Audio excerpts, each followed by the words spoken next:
पढ़ाई लिखाई शिक्षा की बात करें तो जनसुराज पार्टी, नई पार्टी चुनावी मैदान में उतरी है बिहार के। पीके ने आज सबसे पहले ये दावा किया था, सबसे पहले मैं उम्मीदवार उतारूंगा।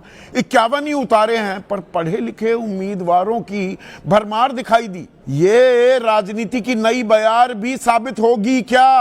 और ये युवा प्रदेश है, यहां पर जेनजी क्या इसी चीज की सबसे ज्यादा मांग कर रहे हैं? ये आने वाले दिनों में सबसे बड़ा मुद्दा बन जाएगा क्या? और जब पढ़ाई लिखाई की बात हो रही है, भाई पढ़ोगे लिखोगे तभी रोजगार मिलेगा ना। तो एक राजनीति की नई बयार शुरू करते दिखाई दे रहे हैं क्या पीके? मैं प्रशांत किशोर की बात कर रहा हूं, नया एंट्रेंट बिहार की राजनीति में। अब तक रणनीतिकार की भूमिका निभा रहे थे, अब खुद चुनावी समर में कूद पड़े हैं प्रशांत किशोर। सबसे पहले उम्मीदवारों की घोषणा तो कर दिया, 51 ही सही, 241 में से 20% से तो ऊपर उम्मीदवारों का ऐलान कर दिया। और अभी एनडीए से तो खबर आ रही है 13 नवंबर को संयुक्त सूची जारी होगी।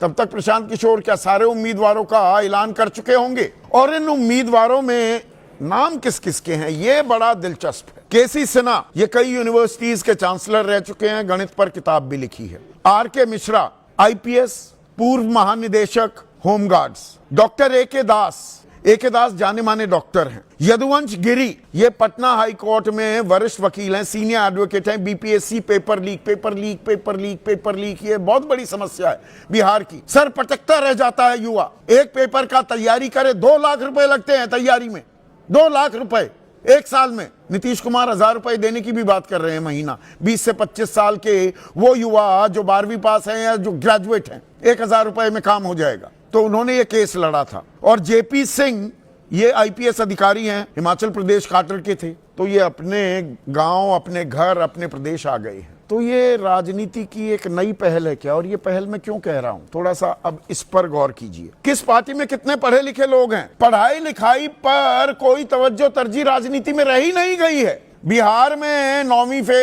फेल तेजस्वी को बताने वाला एनडीए, उनके उप मुख्यमंत्री अपने हलफनामे बताते हैं कि मैं 7वीं तक पढ़ा हूं, 5वीं पास हूं। एक में बताते ही नहीं, एक में डॉक्टर ऑफ लिटरेचर हो जाते हैं जो मानद उपाधि, उसी को पढ़ाई लिखाई बता दिया जाता है। तो वो बिहार जिसका डंका दुनिया में बजता था, भारत ही नहीं, उसकी बुद्धिमत्ता का, उसका ह्यूमन रिसोर्स का, मैं बिहारियों की बुद्धिमत्ता का, उनकी मेहनत का कायल हूं। ये मैं कई बार कह चुका हूं। आईएएस, आईपीएस, बड़े से बड़े ओहदों पर भरमार है बिहारियों की, पर राजनीति में वो क्यों नहीं दिखता है आज की तारीख में? पहले होता था। अब कितने पढ़े लिखे नेता हैं, इसका मैंने आंकड़ा निकाला। एडीआर है sauce, association for democratic reforms. 62 उम्मीदवार आरजेडी के ऐसे थे जो गूठा छाप से लेकर 12वीं तक पढ़े थे। 62, इनमें से 32 जीते भी, कोई 5वीं पास, कोई 7वीं पास, कोई 10वीं पास। बीजेपी के 42, इनमें जीते 29, जेडीयू के 45, जीते 17, 12वीं पास, चपरासी लगेगा।